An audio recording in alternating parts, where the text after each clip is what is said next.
से संजय भैया मुझे बता रहे हैं कि सोनिया जी मंदिर नहीं जाने वाली, राम मंदिर। आपको अपेक्षा थी क्यों जाने वाली है? चर्च जाएंगे। ऐसा नहीं भैया, जिसकी जो आस्था वो वहां जाए, जिसकी जो आस्था वो वहां जाए। उनकी राम में आस्था नहीं है, आज वो उन्होंने प्रमाणित किया। तो जो राम जी की इच्छा, इतना ही कहूंगी कि हमने एक ऐसा नेता पाया है, मंदिर चाहे लोकतंत्र का हो या राम का, निष्ठा में, सेवा में मोदी ने कोई कमी नहीं छोड़ी। स्मृति ईरानी भाजपा कार्यालय में काफी जोरदार तरीके से बोल रही थी और विपक्ष पर भी हमला कर रही थी, साथ ही नरेंद्र मोदी का गुणगान कर रही थी। कई योजनाओं को लेकर, कई उनके जो कार्यकाल में जो काम हुए हैं उसको लेकर भी, और सीधे तौर पर INDI के अलायंस को भी घेर रही थी। क्या कुछ कह रही हैं, सुनेंगे तमाम बातें इस वीडियो में। जिसमें भारत के इतिहास में पहली बार भारत पूर्ण रूप से विकसित हो, इसका संकल्प किसी प्रधान सेवक ने लिया है। कार्यकर्ताओं के लिए गौरव की बात है कि साल 2014 में संसद की चौखट पर शीश नवाने वाले व्यक्ति, जिसने अपने आप को सेवक की भूमिका में देश में प्रस्तुत किया और राष्ट्र की सेवा की, ऐसे प्रधान सेवक नरेंद्र मोदी के नेतृत्व में पुनः साल 2024 के लोकसभा के चुनाव में जनता के माध्यम से नरेंद्र मोदी ही नहीं बल्कि भारतीय जनता पार्टी के हर कर्मठ कार्यकर्ता के ललाट पर पुनः जनता विजयश्री का तिलक लगाने वाली है। लेकिन विजयश्री का ये संकल्प, विजयश्री की ये घोषणा कोई साधारण घोषणा नहीं है। हमारे राष्ट्र के इतिहास में वो राजनीतिक दल जिसका अल्प समय पहले ही जन्म हुआ था, वो इतिहास रचने वाला है। उस राजनीतिक दल का एक प्रतिनिधि लॉन्गेस्ट सर्विंग प्राइम मिनिस्टर की श्रृंखला में देश में आने वाला है। लेकिन मैं याद दिलाना चाहती हूँ आपको कि जब सेवा करने का मौका मिला साल 2013 में, भारतीय जनता पार्टी ने जब नरेंद्र मोदी को प्रधानमंत्री के उम्मीदवार के रूप में प्रस्तुत किया, तब देश में क्या माहौल था। घोटाला चाहे कोयला का हो, घोटाला चाहे स्पेक्ट्रम का हो, घोटाला चाहे खेल का हो, कांग्रेस और UPA के नेताओं का नाम उन घोटालों में शीर्ष पर था। देश की जनता चाहती थी कि एक ऐसी पार्टी और एक ऐसे नेता का शासन हो ताकि देश की लोकतांत्रिक गरिमा बनी रहे, देश अर्थव्यवस्था की दृष्टि से सुदृढ़ हो, गरीब का कल्याण हो, महिला का उत्थान हो, युवा को नव भारत निर्माण के लिए सरकार सहयोग दे। मैं जानती हूं कि बिहार की राजनीतिक पृष्ठभूमि कुछ ऐसी है जिसमें वर्तमान परिस्थितियों में थोड़ी हलचल है। सुना है एक राजनेता ने बिहार में ये कहा है कि मंदिर जाने से क्या होगा। हम भारतीय जनता पार्टी के कार्यकर्ता इस बात का गौरव करते हैं कि मंदिर चाहे लोकतंत्र का हो या प्रभु राम का, सेवा देने में प्रधान सेवक ने आज तक कोई कोताही नहीं की, कोई चूक नहीं की। श्रद्धा के पूर्ण भाव के साथ उन्होंने जनता की, देश की सेवा की, संस्कारों को संरक्षित किया, विकास भी किया, विरासत को भी बचाया। और इस देश की सबसे बड़ी विरासत, विकास की सबसे बड़ी पूंजी है हमारा देश का गरीब, जिसके उत्थान के लिए नरेंद्र मोदी ने 10 वर्षों तक बिना एक दिन थमे, बिना एक दिन रुके अपना योगदान दिया। इसलिए आज भारतीय जनता पार्टी के कार्यकर्ता विशेष रूप से आनंदित हैं, ये कहते हुए कि साल 2015 से लेकर 2021 का आंकड़ा कोई अगर उठाकर देख ले, 13 करोड़ 50 लाख भारतीयों को गरीबी से उबार कर राष्ट्र में विकास के पथ पर ले जाने वाली एक ही पार्टी है भारतीय जनता पार्टी, और एक ही नेता है नरेंद्र दामोदर दास मोदी। और ये विकास क्या है गरीब के लिए?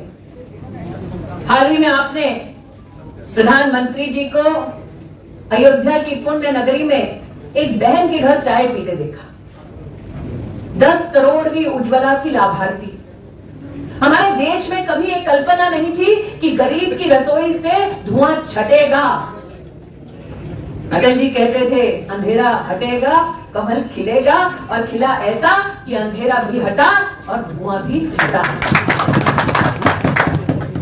किसी ने कल्पना नहीं की थी कि 10 करोड़ गरीब परिवारों को गैस का सिलेंडर मुहैया कराया जाएगा, और उज्ज्वला 2 में तो गैस के सिलेंडर के साथ साथ चूल्हे की व्यवस्था भी भारत सरकार करती है। ये चिंता कभी नहीं की गई इस देश में।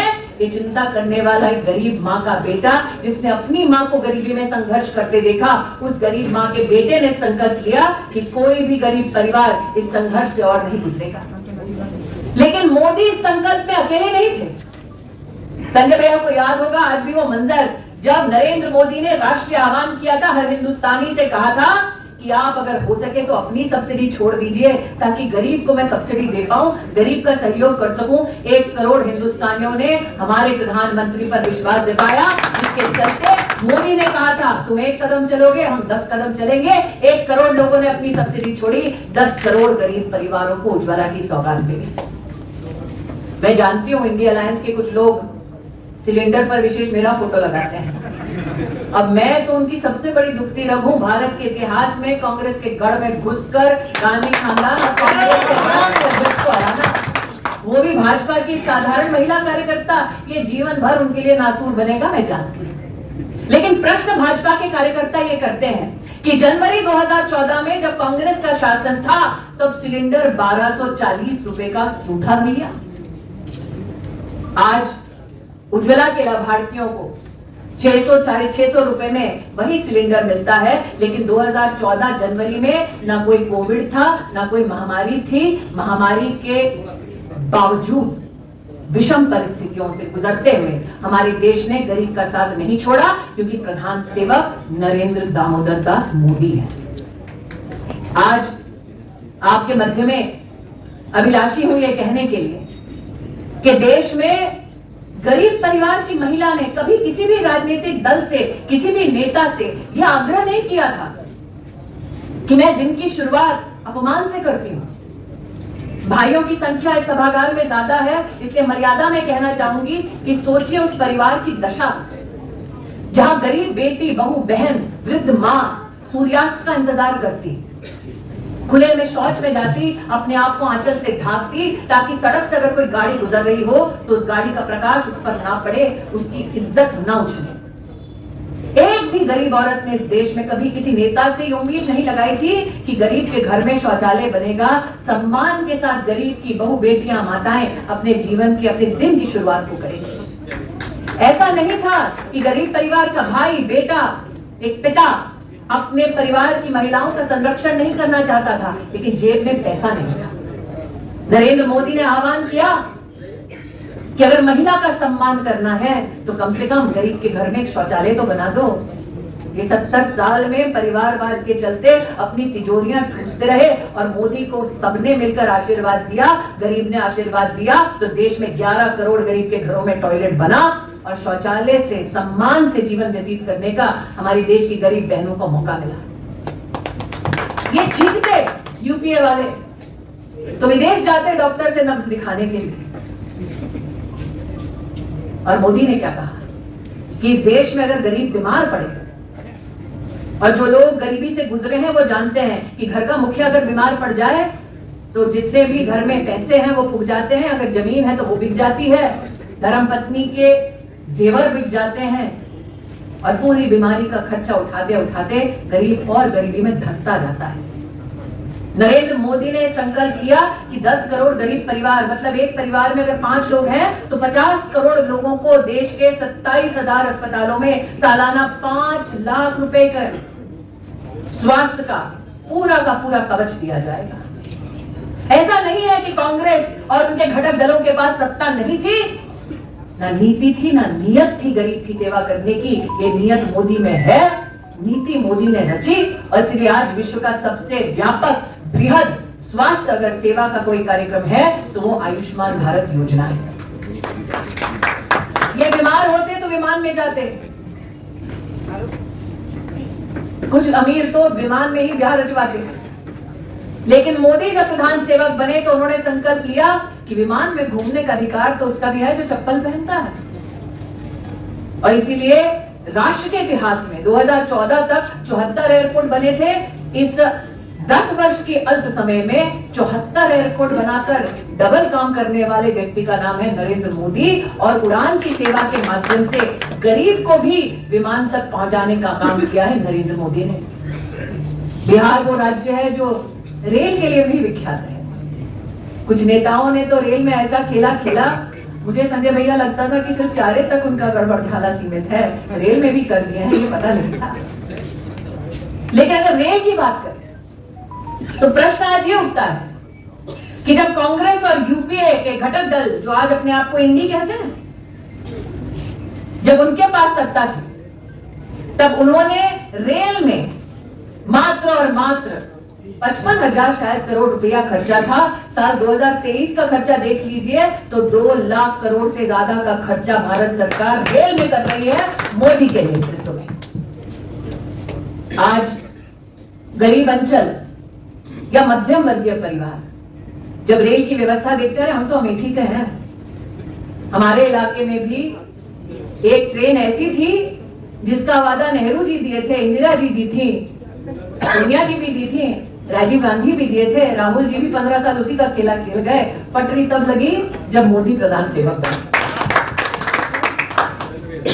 ये वो लोग हैं जिन्होंने कभी इस कल्पना को राष्ट्र के सम्मुख प्रस्तुत नहीं किया कि आप गरीब या मध्यम वर्गीय परिवार का बच्चा अगर डॉक्टर बनना चाहे तो मेडिकल कॉलेज में कहां जाए। आज हर जिले में मेडिकल कॉलेज बने और मेडिकल शिक्षा बृहद रूप से सशक्त करे हमारे नौजवानों को, युवा पीढ़ी को। नर्सिंग कॉलेज खुले हर जिले में। ये संकल्प अगर कोई साकार कर रहा है तो उस नेता का नाम है नरेंद्र दामोदर दास मोदी। गरीब चाहता था शौचालय बने, रसोई में धुआं ना हो, लेकिन गरीब ये भी चाहता था कि उसके सर पर छत हो। 4 करोड़ से ज्यादा गरीबों के लिए आवास बनाने का अगर लक्ष्य किसी ने पूरा किया तो उस नेता का नाम है नरेंद्र मोदी और पार्टी का नाम है भारतीय जनता पार्टी। हमने वो वक्त भी देखा जब हमारे वरिष्ठ और पुण्य नेताओं ने प्राणों की आहुति दी, क्योंकि हम चाहते थे कि कश्मीर से लेकर कन्याकुमारी तक एक ध्वज हो और भारत बटे नहीं। हमने ये भी संकल्प लिया था कि जब हमारे पास पूर्ण रूप से जनता का सहयोग होगा, जब नंबर्स हमारे हक में होंगे, जब मिली जुली सरकार नहीं होगी तो धारा 370 हटाई जाएगी। लोगों ने कहा था कि यह संभव नहीं है, लेकिन लोग नहीं जानते थे विपक्ष के कि मोदी है तो यह भी मुमकिन है। मुझे आज भी याद है वो मंजर जब संसद में यह संकल्प भारत की सरकार का, नरेंद्र मोदी का प्रस्तुत हुआ कि हम धारा 370 हटा रहे हैं। सामने से विपक्षी पार्टियों ने कहा कि यह संभव नहीं है, खून की नदियां बह जाएंगी, कोलाहल थोड़ा ज्यादा होगा, हिंदुस्तान की संसद में क्षमता नहीं है। कांग्रेस का एक नेता तो उस हद तक बोल गया। हिंदुस्तान की संसद, हिंदुस्तान के एक एक नागरिक की क्षमता क्या है वो पूरे विश्व ने देखी जब धारा 370 हटाई गई।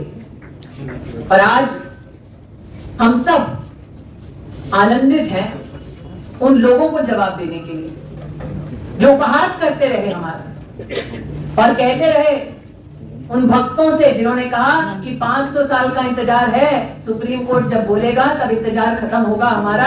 हमने संयम दिखाया, धर्म के लिए धैर्य दिखाया, लेकिन हमारे धैर्य का उपहास करते हुए जब हम कहते थे मंदिर वही बनाएंगे, सामने से विपक्ष कहता था क्यों तारीख नहीं बताएंगे। और आज तारीख हम क्या, देश का बच्चा बच्चा बोल रहा है। वहां से मीडिया के एक बंधु ने भी बोल दिया। लेकिन ये कहना उचित होगा, लोकतंत्र में पूर्ण बहुमत होने के बावजूद हमने संविधान की अवहेलना नहीं की, सुप्रीम कोर्ट की अवहेलना नहीं की। जैसा कि मैंने कहा, धर्म के लिए धैर्य दिखाया और धैर्य के फल की प्राप्ति होने वाली।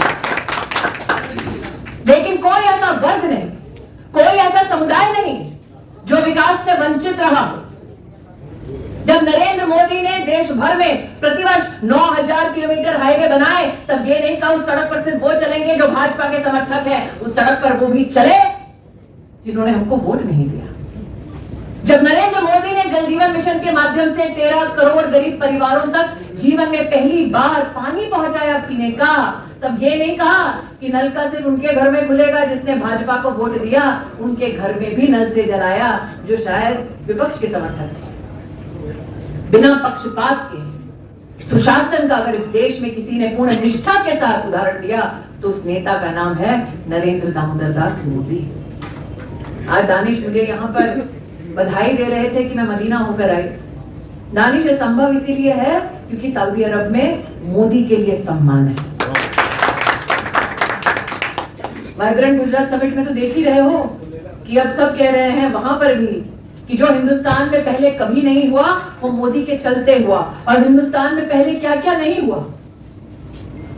यहां पर जाति के आधार पर विपक्ष के नेता, चाहती हूं कि जब उनकी सरकार थी केंद्र में तब मात्र पिछड़ों के लिए देश में उन्होंने सिर्फ 34,000 करोड़ क्यों खर्चा। आज भारतीय जनता पार्टी का कार्यकर्ता डंके की चोट पर कहता है कि नरेंद्र मोदी के राज में हम 1,60,000 करोड़ रुपया पिछड़े समाज के लिए खर्च करते हैं। आज पूछना चाहती हूं उनसे जो टूटी फूटी गठबंधन की सिलाई में लगे हैं कि जब उनके पास सत्ता थी तो जनजातीय समुदाय के लिए उन्होंने मात्र 19,000 करोड़ रुपया क्यों खर्चा। मोदी है तो मुमकिन हुआ है कि जनजातीय समाज में आज 90,000 करोड़ से ज्यादा पैसा भाजपा की सरकार खर्चा कर रही है। आज उनसे पूछना चाहती हूं कि जब उनकी सरकार थी तो सरकारी नौकरी में मात्र 6 लाख नौकरियां क्यों दी। नरेंद्र मोदी का संकल्प है सरकारी नौकरी में 10 लाख नौकरियां देंगे, जिसमें से 9 लाख से ज्यादा नौकरियां दे चुके हैं। लेकिन सिर्फ सरकारी नौकरी नहीं, हर बच्चा, हर नौजवान, हर गरीब परिवार, मध्यम वर्गीय परिवार जो अपने दम पर अपना व्यवसाय करना चाहता है, आज उसको भी वित्तीय सहायता देने वाली सरकार है भाजपा की, और नेता का नाम है नरेंद्र मोदी। इस बात से कोई इनकार नहीं कर सकता कि मुद्रा योजना के अंतर्गत अब तक हमारे देश में 26 लाख करोड़ रुपया उन लोगों को दिया गया जो छोटा छोटा व्यवसाय करते हैं, छोटा व्यापार करते हैं। एक वक्त था, अगर आप वरिष्ठ नागरिकों के साथ बैठकर चर्चा करेंगे तो ध्यान में आएगा कि गरीब बैंक की चौखट पार नहीं कर पाता था। मोदी के राज में बैंक के सभी अधिकारियों ने कहा भैया अब गरीब के घर में बैंक को चलकर जाना पड़ेगा। हाथ जोड़कर एक एक अधिकारी गरीब से कहने लगा खाता खोल लो जनधन का, ये मोदी का फरमान है। क्यों दुखती रहे मोदी इंडिया लाइन? क्योंकि एक तरफ 50 करोड़ गरीबों का बैंक का खाता जीवन में पहली बार खुला, और अब तक भारत सरकार ने भारत की तिजोरी से उनको लगभग 27 लाख करोड़ रुपया भेजा है। लेकिन उससे भी बड़ी बात, नरेंद्र मोदी जी ने कहा एक एक अकाउंट चेक करो ताकि गरीब को पैसा मिले। वो याद करना चाह रहे थे उस जमाने को जब कांग्रेस के सबसे वरिष्ठ नेता ने कहा दिल्ली से रुपया चलता है तो गरीब तक पहुंचते पहुंचते 10 पैसा हो जाता है। आप सबको ये सुनकर आश्चर्य होगा कि जब भारत सरकार ने चेकिंग शुरू की तो पता चला 10 करोड़ फर्जी अकाउंट है। दुखती रग ये है विपक्ष की, 2.5 लाख करोड़ बचाया गया। दुखती रग ये है विपक्ष की कि उनकी जेबें भर रही थी, मोदी ने तिजोरी से पैसा सीधा गरीब को पहुंचाया, और इसलिए गरीब पुनः 2024 में आशीर्वाद देगा, नरेंद्र मोदी को सेवा का मौका देगा। हर हर मोदी, घर घर मोदी। आज कार्यकर्ता प्रफुल्लित हैं, और अभी एक कार्यकर्ता ने नरेंद्र भाई के लिए एक स्लोगन भी दिया। लेकिन मैं उस भाई से कहना चाहती हूँ थोड़ा चिंतन इस बात का भी। हमारे देश ने ऐसे प्रधानमंत्रियों को देखा है निश्चित रूप से जो हर 5 साल में क्या होगा उसकी चर्चा करते हैं। नरेंद्र मोदी पहले नेता हैं जिन्होंने कहा हम तो जी लिए अपने के लिए, अब अपनों के लिए और देश के लिए जिए, विकसित भारत का संकल्प लिए 2047। ये संकल्प इस राष्ट्र में कभी किसी ने नहीं किया, और हम कार्यकर्ताओं की जिम्मेदारी है कि अब इस संकल्प को फलीभूत करने के लिए हम अपना योगदान दें।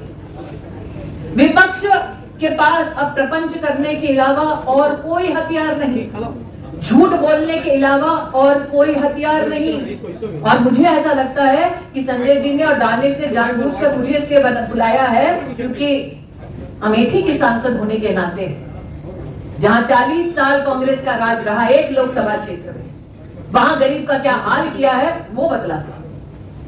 तो अमेठी की सांसद होने के नाते मैं बड़ी विनम्रता से आपको बताती हूँ कि उस लोकसभा क्षेत्र में कलेक्टर का ऑफिस का शिलान्यास तब हुआ जब अमेठी में अमित शाह आए और भाजपा की सरकार केंद्र में बनी। उस एक लोकसभा क्षेत्र में जहां पर 40 साल कांग्रेस का दबदबा रहा, देश ने कई प्रधानमंत्री देखे उस क्षेत्र से, वहां पर 3 लाख से ज्यादा परिवारों को जीवन में पहली बार शौचालय तब मिला जब देश के प्रधानमंत्री मोदी आए। उस लोकसभा क्षेत्र में जहां पर गांधी खानदान 5 साल में एक बार दिखता था, दुहाई देते थे कि ये लोकसभा क्षेत्र तो हमारे परिजनों का क्षेत्र है, उस क्षेत्र में 1 लाख परिवारों को जीवन में पहली बार घर मिला जब नरेंद्र मोदी प्रधानमंत्री बने। उस लोकसभा क्षेत्र में जहां से चुनकर जाने के बाद चमचमाते हुए मकानों में गांधी खानदान वर्षों वर्ष रहा, वहां पर 80,000 घर ऐसे थे जिन्होंने जीवन में कभी बिजली की एक तार नहीं देखी थी। वो बिजली तब मिली जब मोदी प्रधानमंत्री बने। उस क्षेत्र में अगर कोई बीमार पड़े तो डायलिसिस का एक सेंटर नहीं था, लोग भागे भागे लखनऊ दिल्ली जाते थे। उस क्षेत्र में अस्पताल में एक सीटी स्कैन की मशीन नहीं थी। आज मैं कहती हूं दृढ़ता से, वो एक लोकसभा क्षेत्र का कल्याण और विकास नहीं कर पाए, देश का क्या खाक करेंगे।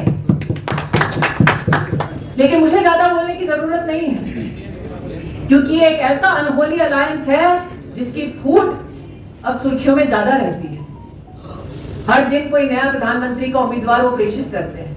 जैसे ही नाम प्रेषित होता है, थोड़ी बिहार में भी हलचल होती है, थोड़ी बिहार में भी टकराव की स्थिति आती है। वो टॉस करके सोच नहीं पा रहे हैं कि मुख्यमंत्री की रेस में है कि प्रधानमंत्री की रेस में है। वो सत्ता की रेस में है, हम सेवा की रेस में है। ये फर्क है हम में और उनमें। और सेवा के लिए मौका फिर मिले, संचार अच्छा हो, विचारों का, वार्ता अच्छी हो, नीतियों की, अच्छी नियत के साथ जनता के मध्य में जाएं। मैं आज भाजपा की कार्यकर्ता होने के नाते अपने सभी कार्यकर्ता बहनों और भाइयों से कहती हूं, हम एक एक विकास के काम का ब्यौरा दे सकते हैं। हमारी रिपोर्ट कार्ड अच्छी है, उनकी रिपोर्ट कार्ड में बड़ा सा फेल लिखा है, इसलिए जनता पुनः मोदी को प्रधान सेवक बनाएगी, ये मेरा विश्वास है। साल की शुरुआत में ही आपने बिगुल फूंक दिया है दानिश जी, और बिगुल जब बजता है युद्ध की भूमि पर, तब ये मान्यता है कि माथे पर विजय का तिलक लगाने, प्रभु से प्रार्थना करने बहन ही आती है। इसलिए बहन के नाते आज मुझे आपने आमंत्रित किया। प्रभु आप सबको विजयश्री का आशीर्वाद देगा और प्रभु आप सबको विजयश्री का आशीर्वाद देगा, ये मेरा विश्वास है। संजय भैया मुझे बता रहे हैं कि सोनिया जी मंदिर नहीं जाने वाली, राम मंदिर। आपको अपेक्षा थी क्यों जाने वाली है? ऐसा नहीं भैया, जिसकी जो आस्था वो वहां जाए, जिसकी जो आस्था वो वहां जाए। उनकी राम में आस्था नहीं है, आज वो उन्होंने प्रमाणित किया। तो जो राम जी की इच्छा। इतना ही कहूंगी कि हमने एक ऐसा नेता पाया है, मंदिर चाहे लोकतंत्र का हो या राम का, निष्ठा में, सेवा में मोदी ने कोई कमी नहीं छोड़ी है। ऐसे निष्ठावान नेता के नेतृत्व में पुनः हम 2024 में जनता का आशीर्वाद पाएं।